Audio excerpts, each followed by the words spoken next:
Bom, pessoal, vamos lá continuando. Nós paramos então no preenchimento dinâmico das listas no Python, né? Então montamos esse while enquanto o usuário respondesse não para essa pergunta, ou enquanto o usuário responder diferente de n para essa pergunta, ele iria perguntar o nome de um país, adicionar na lista, fazer a pergunta de novo e ficava nesse laço. E aí a gente viu esse conceito de laço, tá? Um detalhe importante é às vezes você quer validar a entrada de uma informação, o laço também pode ser útil para isso, não só para o preenchimento de lista. Por exemplo, eu quero que o usuário digite um país enquanto o número de caractere for ou tem que ser maior que 3, por exemplo. Um exemplo. Maior que 2, vamos pensar em Estados Unidos usando assim, então maior que 2. Então eu teria que fazer algo mais ou menos da seguinte forma. Então repare que dentro de um while eu criei um outro while e vou falar lá. Enquanto vou utilizar uma função chamada len. Len ele retorna quantos caracteres ele vai encontrar numa determinada string. Então enquanto o país for menor que 3, ele vai ficar perguntando e não vai parar, tá? É claro que se nós deixarmos assim, a gente termina incorrendo, né, num risco de que a variável não existe, a variável país não existe ainda, né? Então vamos tentar executar aqui.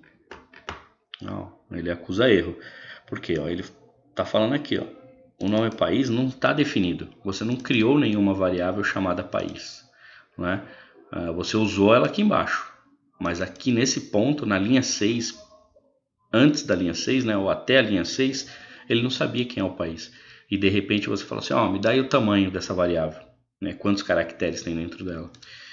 Então a gente pode criar aqui, né, uma variável país. Então criamos aí a variável país. E aí enquanto esse tamanho for menor que 3, aqui no caso é, porque não tem nenhum caractere, ele vai ficar perguntando. É meio que uma validação. Então, coloquei o país A, não passa. B, BB, não passa. Aí Estados Unidos. Opa, aí passou, né? Então o while ele pode servir também para fazer esse processo de validação, um teste simples, tá? De um dado, caso você queira, sei lá, por exemplo, uma nota de uma prova. Você não quer uma nota menor que 0 e uma nota maior que 10. Então você pode fazer uma implementação no while para que ele fique perguntando enquanto não digitar um valor dentro do desejado.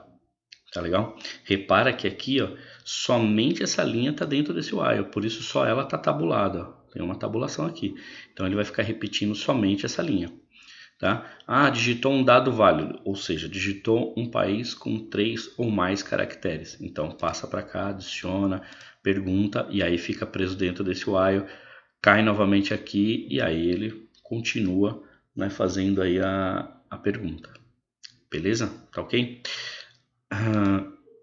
Aqui embaixo a gente está fazendo a verificação, né, ainda a impressão da variável e também da lista. Tá? Uma coisa que a gente, né, pode aprimorar aqui é o seguinte. Então, por exemplo, vamos colocar um país válido. Estados Unidos. É válido. Quero continuar? Sim. E ó, olha o que aconteceu. Por quê? Porque agora ele recebeu, ele verificou o valor da variável vazio. Deixou entrar. Tranquilo. Não é válido. Ok, voltou para o while. Não é válido. Ok, voltou para o while. Não é válido. Agora é válido. Digitei um país com 3 ou mais caracteres. Então ele adicionou, perguntou se deseja continuar, eu respondi que sim, e ele voltou. No que ele voltou, ele vai perguntar: e aí, país é menor que 3? E já não é menor que 3, porque eu havia digitado um valor com 3 caracteres. Então ele vai falar: não, já tem 3 caracteres. E aí ele passa, adiciona aqui de novo na lista e volta para a pergunta. Né? Tanto é que se eu responder não agora, olha lá, ele preencheu várias vezes com os Estados Unidos, que era o valor que ele tinha. Então, muito cuidado quando você fazer laços para não cair nessas armadilhas. Você tem que pensar realmente na lógica. qual é a sequência. Qual o segredo para se fazer isso? É treinando, pessoal, não tem outra forma, tá? Então aqui, por exemplo, antes de fazer a pergunta, eu posso pegar o país e voltar a igualar ele, zerar ele de novo. Então vai perguntar se ele quer sim.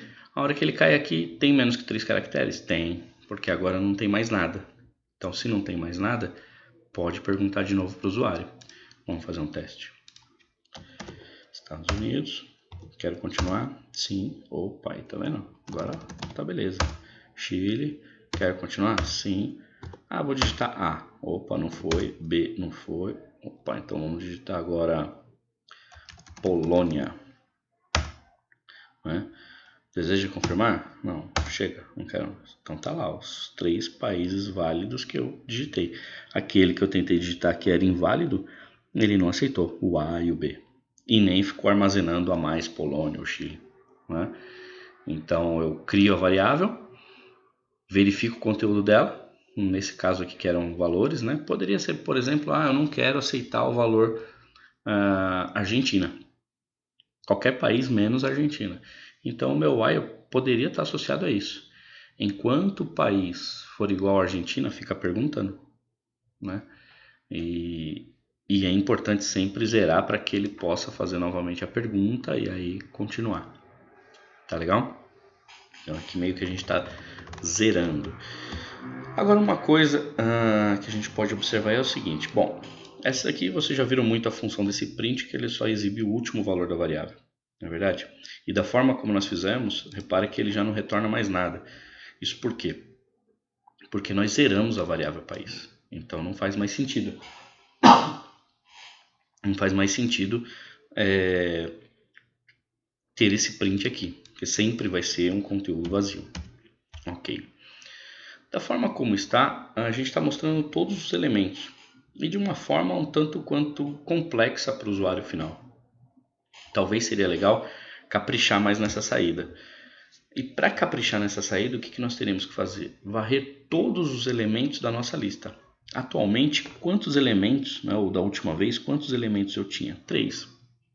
Então eu tenho que repetir esse print 3 vezes, com uma informação do tipo o nome do país é, e aí o nome do país. Se eu deixar dessa forma, vamos rodar lá para ver como é que fica. Chile, Argentina e Polônia. Não. Então, o nome do país é... foi estranho. Humberto, coloca no plural. Os nomes dos países são... Só que mesmo assim, esses colchetes, esses apóstrofos, ou aspas simples, né, terminam confundindo um pouco para o usuário. Imagina se nós tivéssemos muitos dados aqui. Né? Então, para ele, a saída não está legal. O ideal seria mostrar o nome do país é Chile, na outra linha Argentina, na outra linha Polônia, com a mensagem bem padrão, legal, bacana. Né? Então, o que nós vamos fazer? Vamos montar um laço para repetir dentro da nossa lista. Humberto, então nós vamos utilizar o while? Não, dessa vez nós vamos utilizar o for. Por que o for é mais recomendado? Porque o for ele permite fazer uma repetição dentro de uma estrutura que você já tem o final.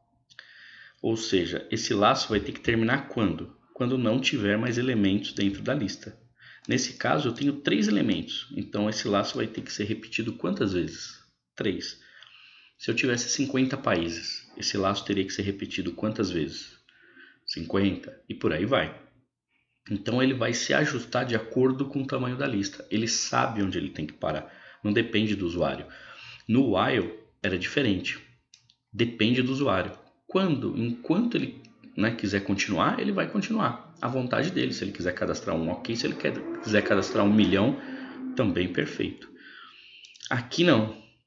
Se ele quiser ir a 1 milhão, não. Se tem 5, só tem que mostrar 5. Se tem 10, só tem que mostrar 10. Beleza?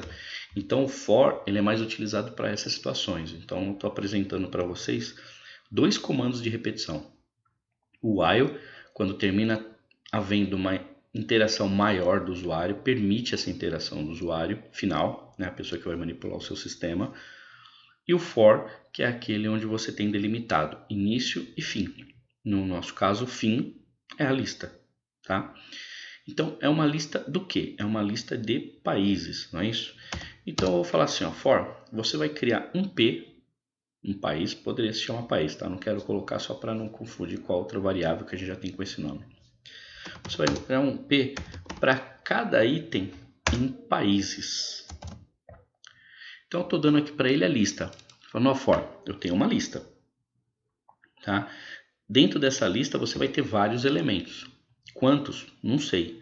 Mas para cada um deles, você vai fazer uma repetição e vai chamar esse elemento de P. Então, assim como o while, eu abri um laço for, ou seja, isso aqui vai ter que estar tabulado para indicar que está dentro do for. E aqui eu não vou mostrar mais país, eu vou mostrar o P, que foi o que eu criei aqui.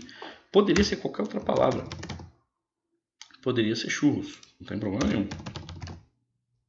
Não tem ligação, é apenas um nome que eu vou dar para o for, utilizar para identificar cada elemento. E aí ele vai ficar percorrendo aqui sozinho, meio que parece mágico isso aqui, né? Ah, mas como que ele conta? Ele conta, não precisa se preocupar. Então se tem 3 elementos, ele vai passar aqui no primeiro, vai falar o nome do país é, quanto vai estar valendo churros? Chile, que é o primeiro elemento. Aí ele vem, opa, acabou a lista países? Não, não acabou não, ainda tem mais 2. Ah, legal, então o nome do país é, agora Argentina. Acabou a lista? Não, não acabou não, volta lá de novo. O nome do país é Polônia. E aí, acabou a lista, acabou, então agora tudo bem, pode dar tchau. Beleza? Então o for ele termina sendo muito utilizado para varrer as listas, para percorrer as listas, tá? E aí vamos fazer um teste para a gente ver como é que tá isso aí. Então digite lá um país, vamos digitar aí, deu branco, Chile, vou continuar, a Polônia, vai continuar, a Nigéria, não quero mais continuar. E aí olha só como é que ele vai mostrar agora. Então ele entrou no for, mostrou o primeiro elemento, Chile, mostrou o segundo elemento, Polônia, e mostrou o terceiro elemento, Nigéria. Né? Todos com essa definição, tá? Poderia, e aí vai de cada um, tá? Poderia ter N formas aí de trabalhar com isso. Poderia, por exemplo, vou dar um outro exemplo aqui. Vou colocar um print aqui, só com a mensagem, os países são, tá? E vou executar. Vamos colocar Uruguai, ops, sim, Brasil e Nigéria. Agora não. Tá, os países são Uruguai, Brasil e Nigéria. Então você pode transformar essa saída, né? Porque ele mostrou o print aqui, logo depois que acabou o while, e imprimiu só o elemento, não uma mensagem adicional. Então tudo fica muito de acordo com a necessidade do usuário, o que você prefere para estar trabalhando. Beleza? Então é isso aí, um grande abraço e até mais. Tchau, tchau. No próximo conteúdo a gente vai trabalhar um pouquinho mais de listas, tá? Tem um pouco mais de assunto ainda sobre listas. Pensem aí que a gente pode querer mais dados dos países, população, capital, renda per capita e por aí vai. Pensem nisso aí, como que nós faríamos, como que nós implementaríamos nessa situação. Um abraço aí e até o próximo vídeo.